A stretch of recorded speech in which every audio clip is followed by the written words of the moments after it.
The record begins not with a name, but with a weight. On January 4, 1888, the ledger of the Blackwood Annex, a subsidiary housing unit of the Blackwood textile mill records the arrival of a shipment from the southern parishes. The entry is categorized under raw materials and supplemental assets. The manifest lists 42. Wooden crates of industrial bobbin grease and 24. Unattached miners transferred under the Poor Law Amendment Act in the archival file. These two entries share the same ink, the same handwriting, and the same delivery dock. There is no distinction made in the margin between the perishable grease and the children. The weather on that morning was documented by the regional meteorological office as -4 degrees Celsius with a heavy, soot-laden fog. The intake process for the Blackwood Annex was a matter of rigid, documented procedure. Upon crossing the threshold of the loading bay, each child was required to undergo standardization. The records indicate that this process was overseen by a Mr. Elias Thorne, whose handwriting is characterized by a precise vertical tilt. The first step was the shearing. The Annex ledger contains a specific column for hair weight. It was not a matter of hygiene alone. Hair was a sellable commodity for the stuffing of upholstery. On January 4th, Thorne recorded a total yield of 4.2 kilograms of hair from the 24 arrivals. Each child's name was entered into the ledger, then immediately struck through with a single horizontal line. In the adjacent column, a number was assigned, number 402, number 403, number 404. The physical descriptions in the file are purely functional. There are no mentions of eye color or facial features. Instead, the ledger notes arm length, hand span, and gripping strength. This data was essential for determining a child's placement within the mill's machinery. Number 408, recorded as a female approximately 7 years of age, is noted for having a finger width of less than 10 millimeters, a detail marked with a small red asterisk. In the Blackwood operational manual, this asterisk denotes suitability for scavenging. The task of crawling beneath active power looms to clear lint while the shuttles moved overhead. The inventory then moved to the divestment of personal effects. According to the Annex bylaws, no outside materials were permitted to enter the dormitory. The list of confiscated items from the January 4th intake is brief. 3 pewter buttons, a length of twine, a small, carved wooden bird, a prayer card with the edges worn to transparency. The record indicates these items were moved to the incineration bin at 11:15 a.m. There is no record of the children watching the fire. There is only the recorded cost of the coal used to fuel the furnace. The final stage of the inventory was the uniform assignment. Each child was issued a smock made of Blackwood seconds, coarse, rejected calico that was too abrasive for the open market. The ledger notes that the smocks were intentionally sized 2 inches too long. This was not for growth. A marginal note in the 1888 Superintendent's Report explains that the extra length was to ensure the fabric would be caught in the treadles if a child fell asleep, acting as a mechanical alarm by jerking the wearer awake before they could be pulled into the gears. By 2 p.m., the supplemental assets had been numbered, shorn, measured, and clothed. They were then marched to the acclimatization cellars. These were rooms located directly adjacent to the main boiler. The temperature here was kept at a constant 30 degrees Celsius. The records show this was a procedural necessity to ensure the children's lungs became accustomed to the humid, fiber-choked air of the spinning floors before their first shift. The ledger for day one concludes with a maintenance entry.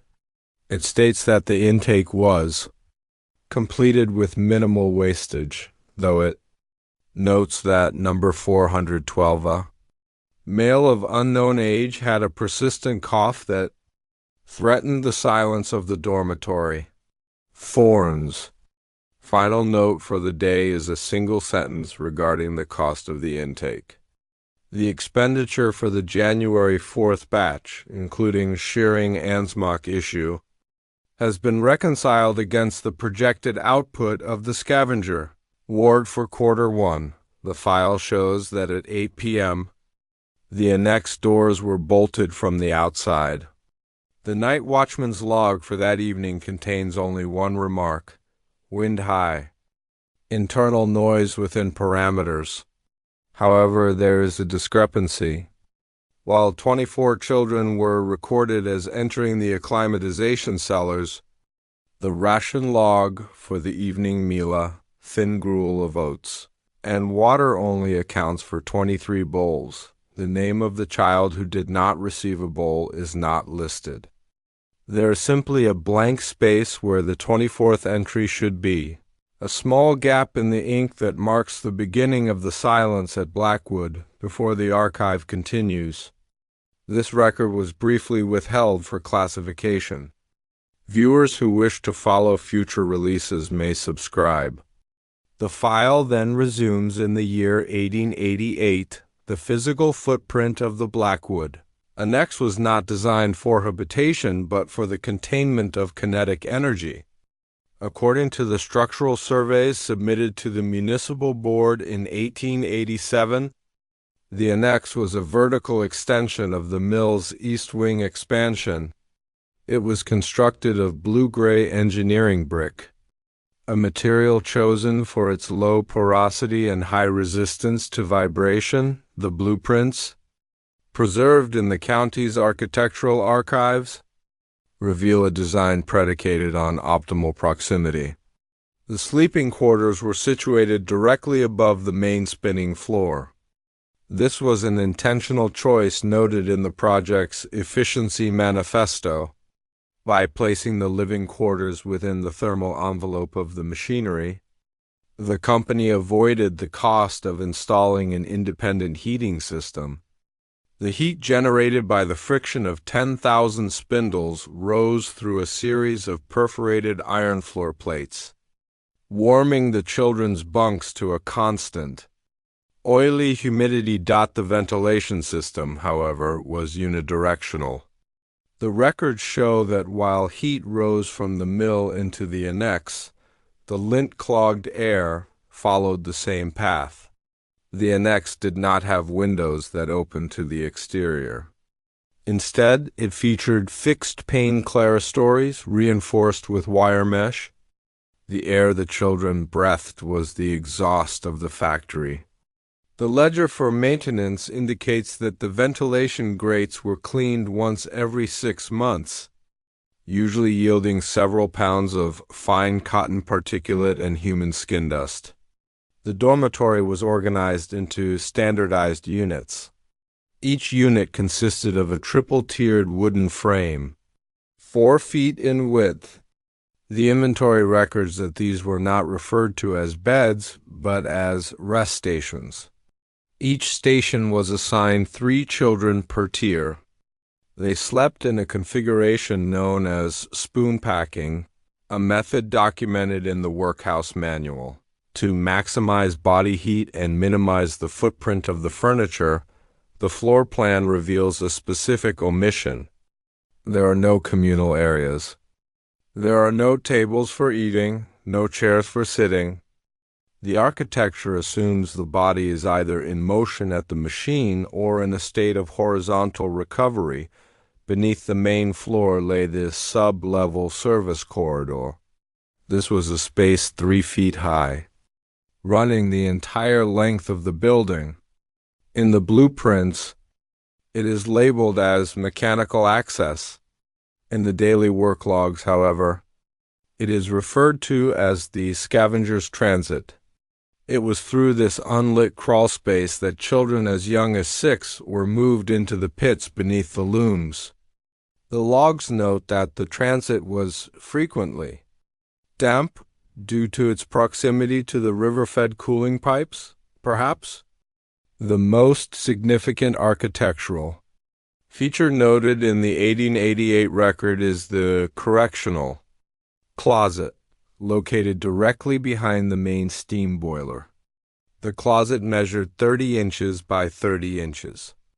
It was a space of total sensory deprivation, save for the deafening, rhythmic thud of the piston on the other side of the brickwork. The discipline ledger indicates that the closet was utilized for behavioral calibration. The records do not list the duration of stay. They only list the time of entry and the time of return to shift. In the case of number 405, the gap between these two entries is 48 hours, the final element of the annexes. Design was the internal bell system. A series of copper wires ran from the mill, overseer's desk directly into the annex dormitory. These wires were connected to a spring-loaded striker. When the lever was pulled, the bell did not ring in a traditional sense. It produced a high-frequency vibration designed to be felt through the wooden frames of the rest stations. This was documented as the tactile wake call. The records for March 1888 show a repair order for the bell system. The intrared's spring tension increased. Several subjects failed to respond to standard vibration. Increased resonance required. The architecture was a closed loop. The heat from the machines kept the children alive. The children's labor kept the machines turning. The building was a machine in itself, one where the human components were housed within the gears. The chapter ends with a note from the building's 1888 fire safety inspection. The inspector noted that the exit doors were permanently secured with external crossbars to prevent the unauthorized egress of assets. He concluded his report with a single procedural observation. In the event of a boiler failure or conflagration, the evacuation time is projected to be irrelevant. The file remains silent on why the inspector used the word irrelevant instead of impossible.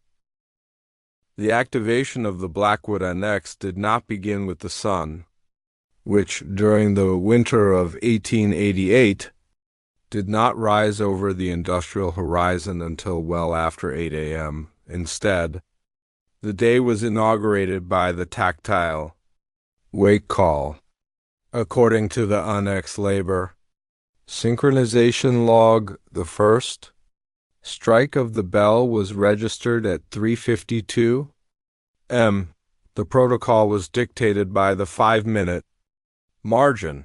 The records show that from the moment of the first vibration, the subjects numbered 401 through 460 had exactly 300 seconds to vacate their stations, secure their smocks, and assemble in the descent stairwell. The ledger of Elias Thorne contains a recurring column titled Latency Penalties. This was a fine deducted from the collective dormitory food budget for every 10 seconds of delay. The descent from the annex into the mill was a documented procedure of managed gravity. The children were required to move in a single file. Right hand on the iron railing, left hand on the shoulder of the child in front. This was not a safety measure. It was a spatial requirement. The stairwell was only 28 inches wide, a dimension chosen to prevent any backward flow. Once the shift had begun, the arrival log at the base of the stairs provides a clinical record of the children's physical state. Between 4:05 a.m. and 4:10 a.m., the morning inspection was carried out. The overseer used a tactile probe, a wooden dowel tipped with felt to check for limb rigidity. This was a common occurrence in the annex due to the spoon packing, sleep configuration, and the dampness of the transit corridors. If a child exhibited rigidity, the procedure was noted in the log. Application of friction. This involved a vigorous rubbing of the joints with a coarse horsehair brush. The ledger for February 12th shows that number 415 required extended friction on the knees and ankles. The entry concludes, subject returned to shift at 4:18 a.m., time to be recovered during the midday lubrication break. Once the children were at their stations, the engagement of the main drive occurred. The records from the engine room show the exact moment the steam pressure reached the required 60 psi to move the looms. This was the dead hour, the period between 4:30 a.m. and sunrise, where the only light in the mill came from safety lanterns placed at 20-foot intervals. These lanterns used a low-grade whale oil that produced a thick, yellow smoke. The health audit of 1888 noted that by 5 a.m., the visibility at floor level where the scavengers worked was reduced to less than 3 feet. The silence between the shift bells was not a true silence. It was a mechanical vacuum. The children were forbidden from speaking, a rule categorized under acoustic discipline. The annex bylaws state that human vocalization interferes with the detection of mechanical failure. A child was expected to listen for the specific hiss of a fraying belt or the clack of a loose spindle. To speak was to mask the sound of the machine's deterioration. The 1888 disciplinary ledger contains numerous entries for unsanctioned noise. On April 4th, number 422 was cited for vocalizing during the 6 a.m. rotation. The punishment was recorded as ration forfeiture evening. There is no record of what was said or why. In the archive, the words are irrelevant. Only the breach of the acoustic environment is noted. The protocol also governed the rotation of the scavengers. Every 2 hours, a bell would strike twice. This signaled the children positioned beneath the looms to swap places with those at the piecing stations above. The operational hazards log indicates that this was the most procedurally unstable moment of the shift. The machinery did not stop during the rotation. The children had to time their exit from the crawl spaces between the oscillations of the heavy lead weights that drove the shuttles. The logs show that on May 19th, the AM rotation bell was struck, but the transition took 40 seconds longer than the efficiency quota allowed. The overseer's report states, delay caused by a blockage in the north row pit. Obstruction removed. Spindles resumed full velocity by 8:04 a.m. The record does not identify the nature of the obstruction. It only notes the 4 minutes of lost productivity, calculated as a net loss of 18 yards of calico dot at 10 a.m. The first brake bell rang. This was a 10-minute window. The records show the requisition for this period. Water, tepid, 10 gallons. Hard bread, 24 units. The children were not permitted to sit. They remained standing at their stations, leaning against the vibrating frames of the machines. The maintenance log for this time period often includes entries for spindle, cleaning as the children were expected to use the brake to pick, lint from the gears with their free hands while they ate. The protocol was a clockwork of human and iron, but the records contain a recurring anomaly. Every Tuesday at precisely 9:15 a.m., The output registry shows a consistent drop in RPMs across the entire east wing. There is no mechanical explanation in the engineer's report. There is no scheduled maintenance. The ledger simply records a temporary atmospheric drag. For 15 minutes, the machine slowed, the bells remained silent, and the annex was noted as being unusually still. The record for 1888 offers no further detail on what happened during those 15 minutes or why the overseer never filed a disciplinary report for the lost time. The financial viability of the Blackwood Annex was tethered to a single metric, the yield per spindle. In the fiscal year of 1888, the global demand for cheap, unbleached calico surged. The Blackwood mill responded by implementing the accelerated output schedule. The records for this period shift from focusing on the children as assets to treating them as variable overhead. The ledger of the millship accountant of Mr. Sterling provides the clinical data for this transition. The calico quota was set at 2,400 yards per week per ward. To achieve this, the speed of the main drive shaft was increased by 15%. A marginal note in the engineering specification file observes that at this velocity, the wooden bobbins reached a temperature of 45 degrees Celsius due to friction. The correlation between production and maintenance requisitions is precise. As the quota rose, the expenditure on hand salve and finger bandages disappeared from the books entirely. In their place, a new line item appeared in March 1888. Powdered rosin, 50 pounds. Rosin was used to increase the grip of the children's hands on the slick, oil-coated threads. The archive indicates that the cost of the rosin was deducted directly from the bedding replacement fund. The ration expenditure per head also saw a documented decline. The 1888 commissary audit shows that the caloric intake for the annex was reduced by 20% in the second quarter. The justification provided in the report was lethargy mitigation.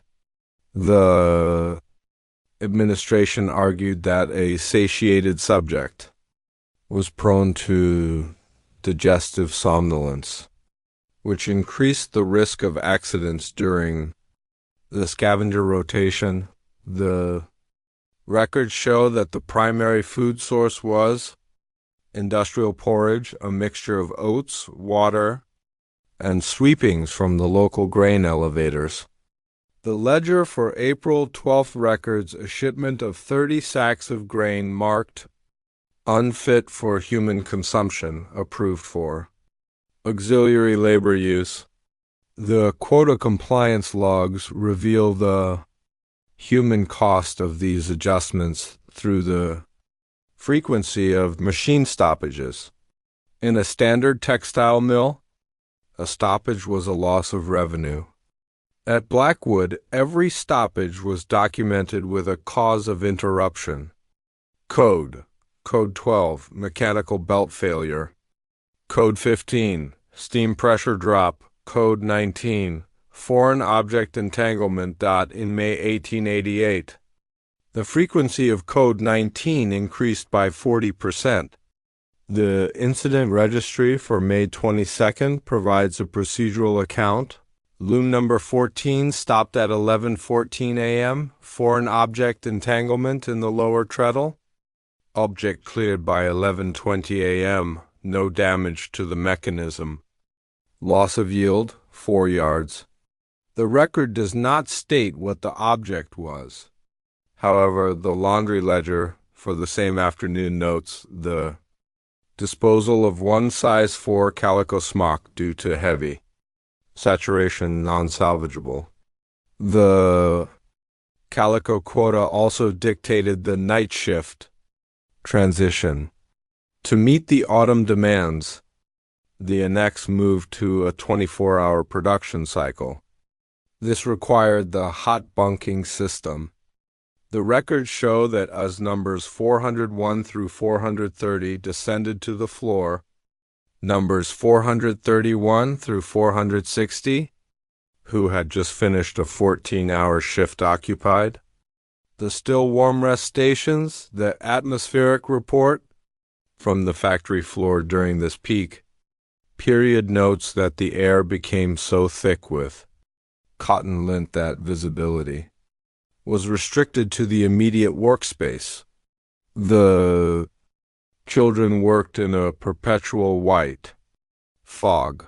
The ledger of Elias Thorne records a rise in non-productive time due to respiratory congestion. His solution, documented in a letter to the board of directors, was not to improve ventilation. Instead, he requested a shipment of peppermint oil. The protocol was to apply a drop of oil under the nose of each child to stimulate the passages and mask the scent of the stagnant air. The cost of the oil, 4 shillings, was balanced against the projected profit of the extra night shift yardage, the final audit for the AT-88. Calico quota shows that the Blackwood mill exceeded its targets by 12%. The shareholders received a growth dividend. In the annex ledger, the final entry for the fiscal year is a tally of remaining assets. The number at the start of the year was 60. The number at the close of the audit was 40-8. The record contains no death registry. It only contains a depletion allowance. The 12 missing children are accounted for in the ledger under the heading Wear, Tear, and Unrecoverable Waste. In the archival study of the Blackwood Annex, the most significant data points are often the ones that were never recorded. In the spring of 1888, specifically between March 14th and April 4th, the daily operational log undergoes a profound shift in clerical temperament. The handwriting of Elias Thorne, previously noted for its vertical precision, becomes erratic and sparse. The records for these 3 weeks show that the coal requisitions for the main boiler remained at peak levels, approximately 4 tons per day. The steam pressure gauges recorded a constant 65 psi. The shift bells were logged as having been struck at the mandated intervals. By all mechanical measures, the Blackwood mill was at its most productive, however. The labor census for this period contains a void during these 21 days. The column for scavenger attendance is blank. In any other industrial record, a blank column would indicate a strike or a factory-wide illness. Yet the output registry shows that 7,200 yards of calico were produced during this exact window. The machines were running, but according to the ledger, no one was beneath them to clear the lint. The maintenance log provides a single clinical clue. On March 17th, an entry reads, "Lubrication of the lower drive shaft suspended due to internal obstruction. High-pressure steam applied to the transit corridors for cleaning purposes." This is followed by a requisition for 12 gallons of chloride of lime, bleaching powder, and 6 new scrubbing brushes, wire bristle. The archive notes that these items were not sent to the mill floor but were delivered directly to the annex. Dormitory. There is no mention of a medical outbreak in the parish health reports for March 1888. However, the water consumption ledger for the annex shows an unexplained spike. The facility used 400% more water than usual during the week of March 21st. The notation beside this entry Written in a hand that is not Thorne's reads, scouring of the rest stations. Surfaces return to white. The omissions extend to the financial. Reconciliation. While the children's numbers, 401 to 460, appear in the ration ledger, there are no signatures from Theoversier confirming the delivery of the meals. For 21 days, the record shows that food was purchased, but it does not show that it was distributed. The disciplinary ledger also falls silent. Usually a site of constant activity recording every minor infraction from slow stepping to there are 0 entries for the latter half of March. This suggests either a period of perfect obedience or a period where there were no subjects. Present to observe on April 5th, the daily operational log resumes its normal rhythm. Thorne's handwriting returns to its vertical, precise state. His first entry upon the resumption of the record is a reacquisition. Order for 24. Supplemental assets, age 6 to 9. The arrival log for April 6th notes that the new children were assigned the numbers of those who were previously on the registry. Number 408 was now a male from the Leeds workhouse. The previous number 408, the female with a finger width of less than 10 millimeters, is never mentioned again. There is no discharge note. There is no transfer file.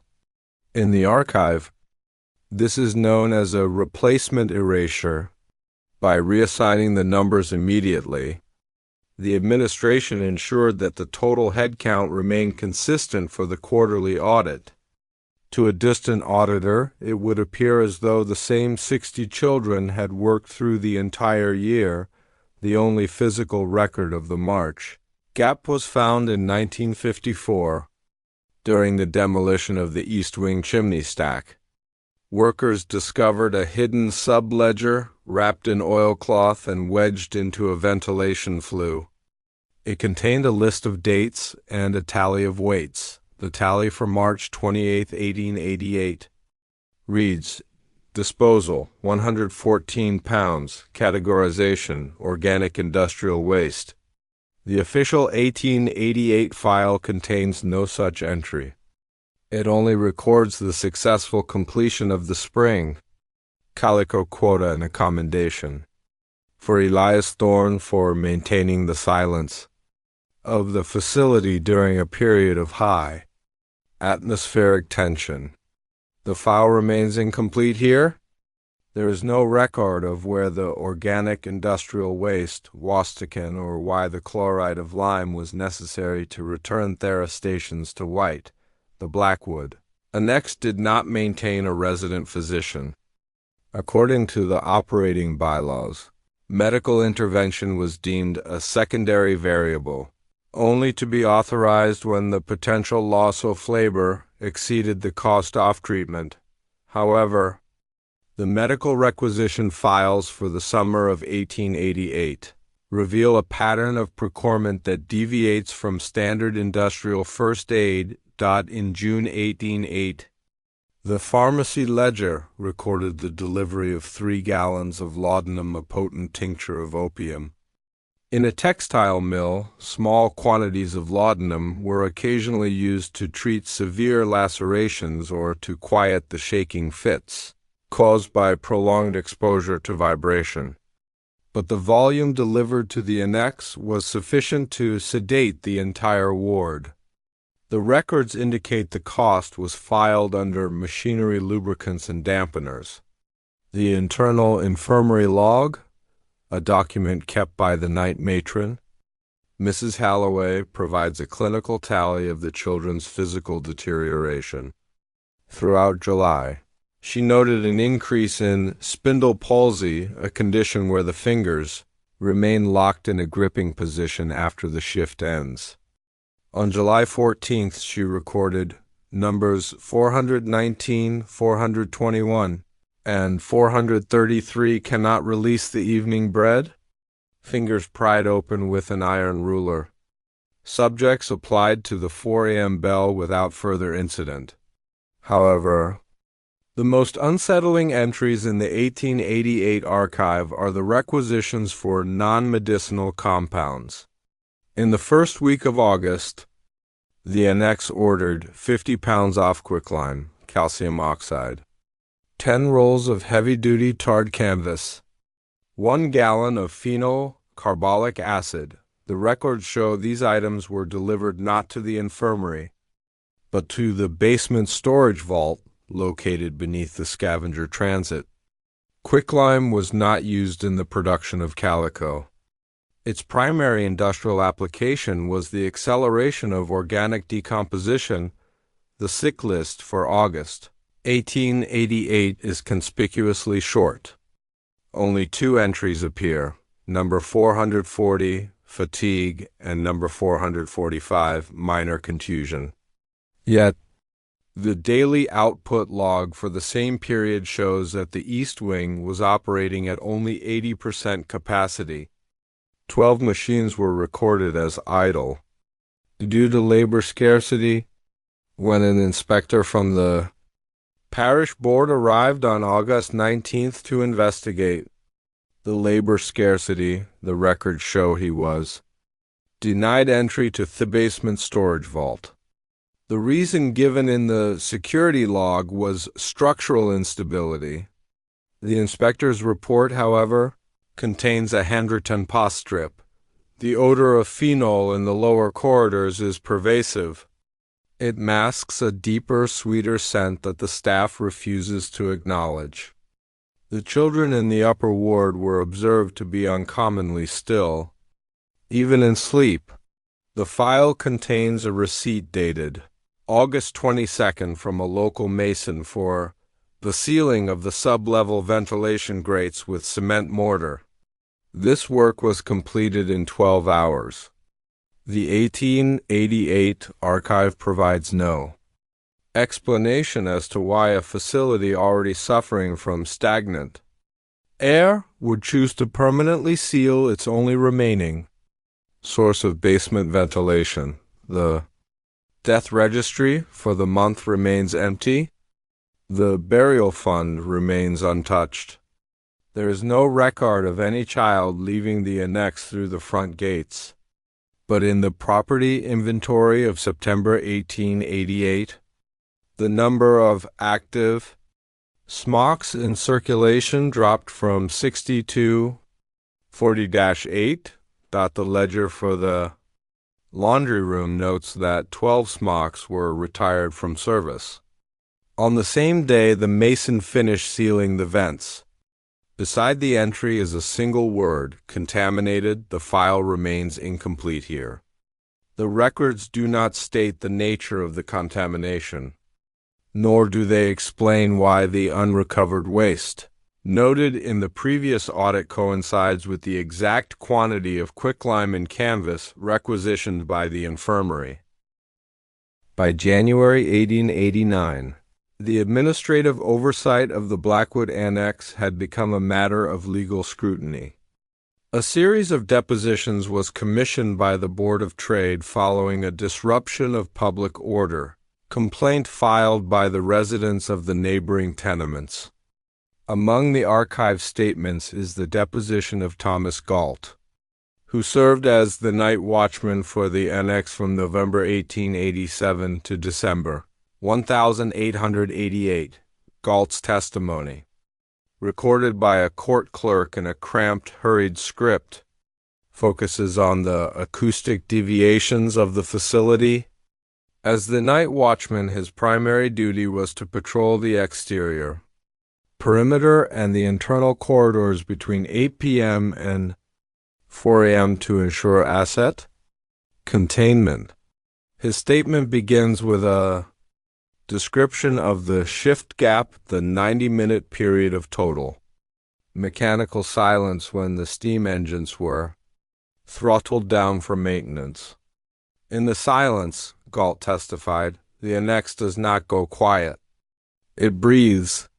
He described a rhythmic scraping sound emanating from the sub-level service corridor, which he initially attributed to the river rats common to the industrial district. However, the patrol log for November 14, 1888, contains an entry that contradicts the official maintenance reports. Galt recorded 2:15 a.m., vibrations detected in the brickwork of the north wall, sound of repetitive impact, as if by small blunt objects. Investigation of the scavenger transit blocked by a padlocked gate. Key not in my possession. The records show that when Galt reported these vibrations to Elias Thorne, Theoversier's response was recorded in a memo. The watchman is reminded that his duty is the exterior security of the perimeter. Internal structural settling is a matter for the engineering department. He is to remain at his post. Galt's testimony then shifts to the waste cart protocol. Normally, industrial waste lint, oily rags, and coal ash was removed from the mill during the daylight hours. But Galt noted that starting in the autumn of 1888, a specific cart was moved out of the annex loading bay at 2 a.m. every Tuesday. The gate logs show no record of these exits. Galt testified the cart was always covered with a heavy, tarred canvas. It was handled by two men from the boiler room, not the usual drayman. On the night of December 4th, the cart struck a cobble and tilted. One of the canvas ties snapped. The clerk's notes indicate a long pause in Galt's testimony at this point. The record resumes. The watchman observed the contents briefly before the drayman righted the load. He did not report seeing wool or coal. He reported seeing a mass of intertwined calico, gray with dust and unusually heavy for its size.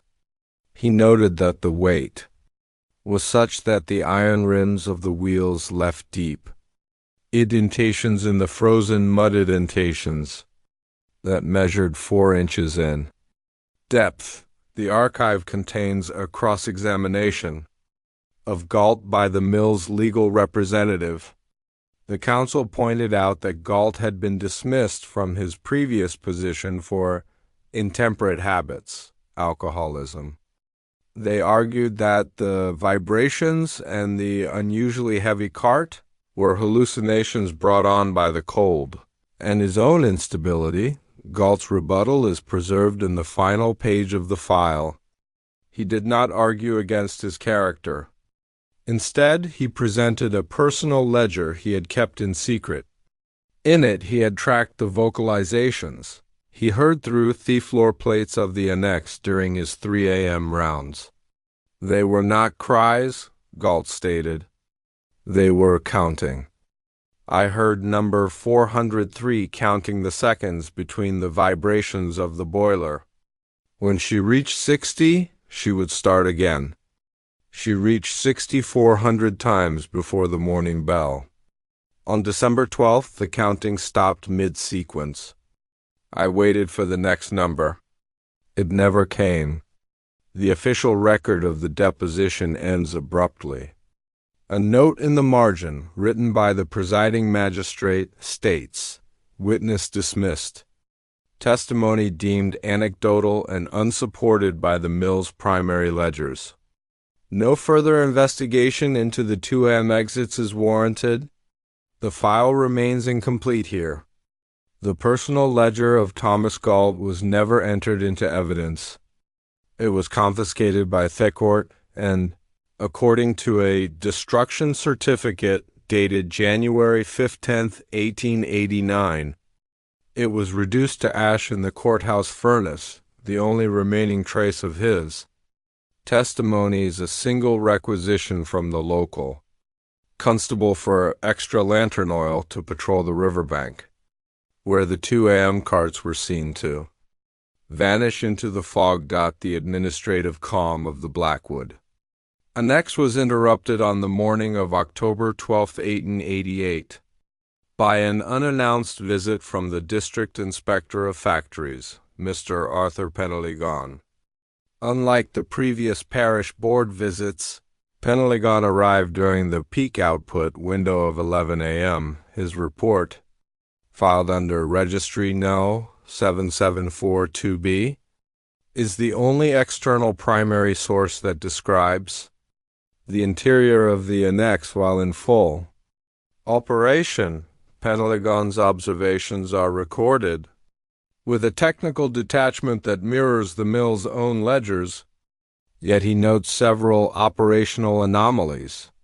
Upon entering the east wing, he requested to see the scavenger squad assigned to the primary looms. The record shows that Elias Thorne delayed the inspection for 14 minutes, citing high-pressure steam risks. When Penelegon finally reached the floor, his report describes a scene of unnatural stillness beneath the machinery. Hugh wrote, "The children positioned in the underloom pits did not look up upon the approach of the lantern. They remained in a state of rhythmic stasis, their movements synchronized so perfectly with the oscillation of the treadles that they appeared to be extensions of the ironwork itself." He noted that the atmospheric particulate, cotton lint, was so dense that it had formed a gray crust on the children's skin and eyelashes. More significantly, Penelegon conducted a response test. He dropped a heavy brass casing onto the floor behind number 411, according to his notes. The child did not flinch, turn, or break the cadence of her lint picking. The report states, the subjects appear to have undergone a complete auditory desensitization. They no longer respond to external stimuli, only to the internal vibrations of the mill. The inspection then moved to the annex dormitory. Penelegon's report contains a detailed analysis of the rest stations. He noted that while the beds were made with mathematical precision, fuel grease on the floorboards was undisturbed. In a dormitory supposedly housing 60 children, there were no footprints in the dust leading to thewage basins. The air in the upper ward, Penelegon recorded, is stagnant with the scent of unwashed stone and a sharp, chemical undertone reminiscent of bleaching agents. I observed that the triple-tiered frames were cold to the touch, despite the heat rising from the factory floor below. It was as if the rooms had not been inhabited for several shift cycles. Yet the occupancy ledger signed by Mr. Thorne indicated full attendance. The most critical entry in the report concerns the correctional closet. Penelegon insisted on the door being opened. The overseer claimed the key had been misplaced. The inspector's report records, I observed a dark, viscous fluid seeping from beneath the threshold of the closet. When I questioned the overseer, he identified it as leaking hydraulic fluid from the boiler on the reverse side of the wall.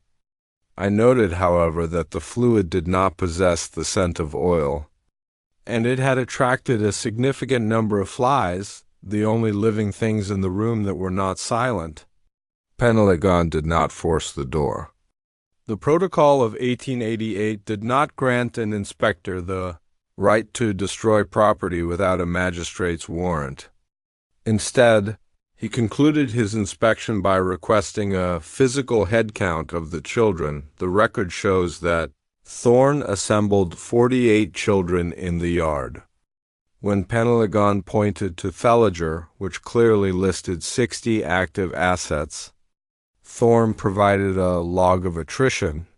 He claimed the remaining 12 were engaged in deep vault maintenance and could not be disturbed without risking a mill-wide shutdown. Penelegon's final summary is a study in archival caution. He did not use the word death. He did not use the word murder. He wrote, "The Blackwood Annex operates with a level of efficiency that borders on the absolute. However, the discrepancy between the physical head count and the written ledger suggests a ghost population within the facility assets that exist on paper to draw rations and funding, but who are no longer visible to the eye. The silence of the children is not the silence of discipline. It is the silence of a void. The report was filed on October 15th. On October 16th, Penelegon was reassigned to the Agricultural Inspection Division in a remote northern district. No follow-up was ever conducted. The file remains incomplete here. The Registry No. 7742B was marked with a closed stamp on October 20th. Beneath the stamp, a clerk added a single handwritten line: "The ledger is balanced. No further action required." The Blackwood Annex remained an active industrial site until 1912, after which it was shuttered and left to the decay of the interwar years. The record falls silent for 32 years until 1920, when the municipal authorities authorized the demolition of the East Wing to make way for a modern housing estate. It was during this structural dismantling that the archival dread of 1888 transitioned. From paper to physical reality, the demolition foreman, a Mr. Julian Hedges, filed a site discovery report with the city coroner on November 4, 1920, according to the report. When the contractors pried up the heavy oil-saturated floorboards of the rest stations in the annex dormitory, they did not find the expected industrial debris. Instead, they found a compacted layer of insulation that spanned the entire length of the North Ward. Upon closer examination by the forensic clerk, this insulation was identified as thousands of tightly packed scraps of unbleached calico, the exact product of the 1888 quota. As the workers cleared the calico, they began to uncover the omitted inventory of 1,888. The forensic log for the 1920 recovery list the following items retrieved from the 3-inch gap between the floorboards and the lath plaster ceiling below: 14 brass buttons, several still attached to frayed threads, a single child's leather shoe, the sole worn through to the thickness of paper, 7 human deciduous teeth, milk teeth, found in a cluster beneath the area where number 408's rest station had stood, a small wooden bird, charred but recognizable, identical to the one noted in the incineration bin record of January 4th. The discovery shifted from lost effects to biological remains when the demolition reached the correctional closet. The foreman noted that the brickwork behind the boiler was abnormally thick. When the sledgehammers broke through, they did not find a hollow wall. They found a vertical void space that had been backfilled with a mixture of industrial slag ash and the chloride of lime requisitioned in August 1888, the coroner's report. File ref BW 188 deaths, retroactive, records the recovery of skeletal fragments corresponding to 12 distinct individuals. The report notes a high degree of calcification due to the constant heat of the adjacent boiler. The clinical description states, the remains were not buried in the traditional sense. They were incorporated into the thermal mass of the building. The proximity to the boiler pipes for 30 years has resulted in a fusion of bone and brick. A significant detail in the 1920 file is the acoustic analysis of the scrap calico insulation. The coroner noted that the fabric had been rolled and stuffed into the floorboards with considerable force. In several sections, the calico was found to contain calcified organic matter consistent with human vocal cords. The forensic theory suggested that the fabric was not used for insulation but for acoustic dampening specifically to silence the vibrations of fifth-floor plates that Galt, the night watchman, had reported hearing. The ledger of omissions from Chapter 5 was finally reconciled here. The 12 missing children from the 1888 audit, the unrecoverable waste, were not removed from the site. In the 2 a.m. carts, the 1920 report concludes that the carts likely carried the displaced earth and slag required to fill the voids where the assets had been placed. The final entry of the 1920 recovery log notes a discovery made by a worker named O'Shea tucked into a crevice. Behind the main steam pipe of the scavenger transit was a small, rusted tin box. Inside was a single piece of calico with a name stitched into it in black thread, not a number, but a name, Eliza. Beside the name was a tally of marks, 365 in total. The final mark was unfinished. The 1920 file ends with a procedural note. The remains have been transferred to a communal pit in the potter's field. The site of the annex has been cleared and leveled. No memorial has been authorized, as the land remains the private property of the Blackwood estate. The record remains incomplete here. There is no mention of Eliza in any of the 1888 intake logs. She was never assigned a number. She was, according to the ledger, never there. The archive of the Blackwood Annex concludes with the liquidation of the Blackwood textile mill in 1924. The final documents are not found in a criminal file, but in a statement of solvency prepared for the estate's executors. This audit provides the ultimate reconciliation of the 1888 fiscal year. Stripped of the atmospheric fog and the watchman's testimony, the asset depreciation table for 1888 to 1889 shows a final, curious adjustment under the line item for juvenile labor maintenance. The estate claimed a tax rebate for complete loss of stock due to environmental degradation. The amount of the rebate, £144, was exactly equivalent to the cost of 60 burial fees at the local parish rate. Despite no burials ever being recorded, the audit shows that the money was not paid to a cemetery but was reinvested into the automated loom expansion of 1890. The personnel file of Elias Thorne also reached its clinical resolution. The record shows he retired in 1902 with a full pension and a commendation for exemplary yield. His private estate records, catalogued after his death in 1915, include a small, leather-bound diary. There are no confessions in the diary. There are no mentions of the scavenger ward or the correctional closet. There's only a recurring calculation, the number of yards produced per hour, divided by the number of mouths to be fed. On the final page, Thorne had written a single administrative maxim: the machine is constant, the fuel is variable.